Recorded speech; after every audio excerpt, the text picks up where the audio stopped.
father said, no way, I want my baby. But because of a little-known law in Oregon, he cannot challenge the adoption, and he has lost his rights as a father. I had bride for the church service. I was 34, she was 19. We saw each other at least 3 or 4 times a week. We would see each other for about 3 weeks. Found out she was pregnant.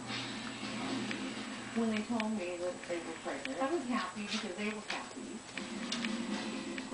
Bailey, say hi to the camera.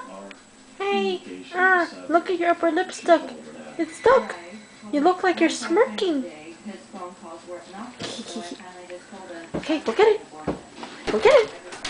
He would shut up. I was going to adopt her out. Bailey. Hi, can you sit? Come here. Oh, thanks.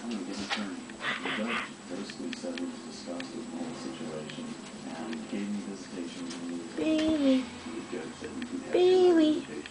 Hi. It